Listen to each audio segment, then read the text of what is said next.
Companies are constantly trying to chase the fictitious modern audience, but that strategy never works out well for them, while real gamers are heavily criticizing games that are made for the modern audience, games that push agendas, games that are just not really that entertaining, and they're supposed to promote a message first and foremost. And Lost Records Bloom and Rage has certainly been raked across the coals by gamers, but if we take a little peek at their Steam community right now, it is blowing up with people saying that this game is a pile of trash. I have a few different things to show off, but before I get into the topic, if you enjoy the content I create, check out the links in the description, join the community in my live streams, and consider supporting through Patreon and YouTube memberships. Now, usually when it comes to the Steam discussions tab, moderators heavily moderate, okay? They do not allow a lot of negative feedback to, remain on this page. They love to silence people and censor them, but I really don't think that this game has anybody who's running their community.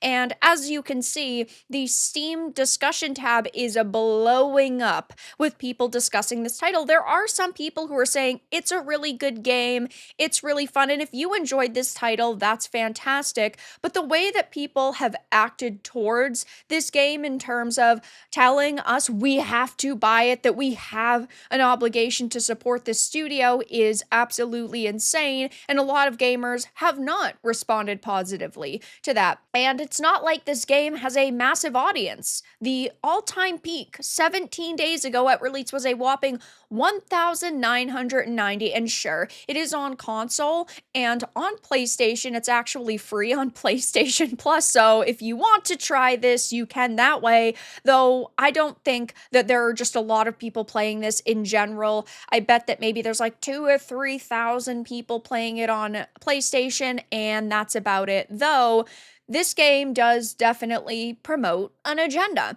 It certainly is kind of the definition of a woke content. You are stronger, younger women trying to find their way through life. You can romance each other. It's a bit cringy. And a lot of gamers, people who actually buy games, not the modern audience that companies want to chase, are roasting this title, just saying it's absolutely ridiculous that you put time and money into Slop like this. Here's one. What a glorious failure. Nothing warms my heart more than seeing games like this flop harder than Gorlock the Destroyer. Go woke, go broke. Somebody said, please elaborate. This game is quite good. How is that a flop? Well, judging by the fact that it only had 2,000 people peak and 320 players in game right now, I personally would consider that a flop, especially from Don't Nod. They've created some massive games in the past. Look at how successful Life is Strange has been. That is a success versus this, which is very clearly a failure. And sure, the review scores on Steam are sitting at very positive, but there's not that many of them because there's just not that many people who actually purchased this title. You say I have to buy this and at full price, no less? No, I refuse. The posts and gameplay I have seen regarding this game and how DEI and others ruinous practices must be applauded and nurtured sicken and outright disgust me. This game has no soul and is thus a game with no soul. It's not a game. It is a lie, and I, for one, will never support it. Yes, we saw that there are people who are basically demanding that we swipe our credit card for this. This was a post on LinkedIn, but it says straight up, you must buy, and you have a obligation to purchase this, which is insane. I covered this in another video, but I'll read through some of it really quickly. It is rather long. On consumer responsibility, the penny still hasn't dropped for many consumers. I was browsing reaction to the Lost Records reviews this morning and couldn't believe what I was reading. The reviews aren't that great. I'll wait for episode 2. I was interested, but I'm going to pass. These sentiments coming from self-selecting consumers who are presumably interested in its themes and would claim to be supportive of its developer, but who are still withholding commitment. Anything else pales in significance to the three things of buy it at full price, play it, get others to play it, and buy it. You have to support what you want to see, which I do actually generally agree with, but we know that the modern audience doesn't really exist. There's maybe a few hundred people who kind of fall into that category, and really they're just sensitive snowflakes. This is what happens when you are a company and you push your real customers away in order to go in a new modern direction for a group of people who really don't buy video games. And maybe one day these companies will realize that this is the case. But when you go on a rant like this on LinkedIn, nonetheless, and you say you must buy it, that's instantly going to turn people away from purchasing it. You should not be demanding that people support a product like this. And funny enough, over the last 7 years, Don't Not Entertainment, who of course made this game, has lost 95% of its value, which is insane to see in only a couple of years. Going back to the Steam forums, though, you do have some people who are saying, I really enjoyed Tape 1.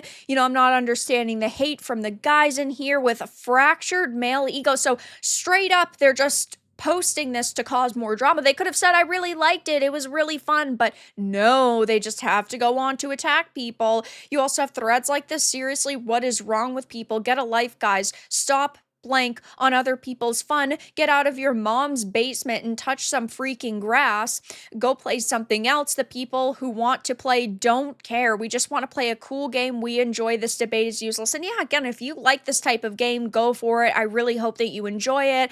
I hope that you have fun with it. But when we have people who are clearly telling us to purchase it and basically shut up and consume product, that's not going to sit well with people.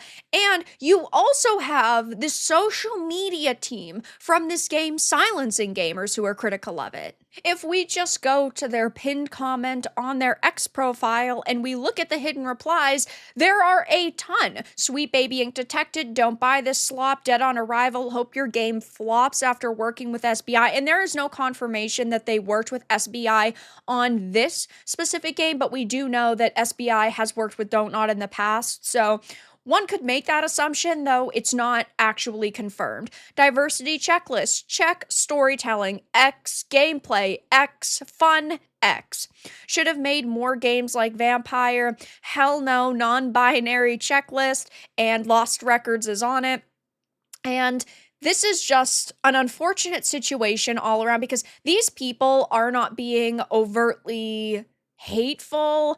They're not being rude to a specific developer. They're not doing anything that should get their replies hidden, but whoever's running this social media account clearly cannot take any criticism towards this game. And that's what's so unfortunate about the industry is so many people take everything so personally that they don't allow room for genuine discussion. And yeah, sure, there are some people over on the Steam thread saying things like, so this game is woke AF, and there's not any more discussion there. It's not like they gave any more context, but on the flip side, that should not get hidden either. So right now, their Steam discussions tab is in chaos. There's nobody really moderating it, and you do have some people who are showing up to support it, which is really good, but I just think it's funny to see that gamers are sticking up for themselves because so many companies want us to just shut up and consume product. They don't want us to have discussions about their titles unless they're positive. Even look at Assassin's Creed. The director had just said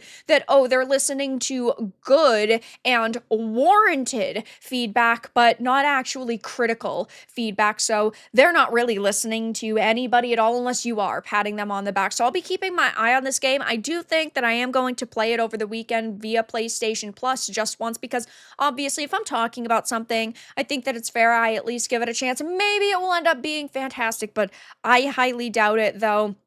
This game has not gone well for Don't Nod. There's basically nobody playing it. Their Steam forums are a absolute disaster, and basically everybody is wrecking them over this title. But that's all that I really had to discuss in this video. Let everyone know your thoughts in the comments below. If you enjoyed this, give it a like, and if you didn't, give it a dislike. I appreciate your support either way, but I'll talk to you all again in the next video really soon.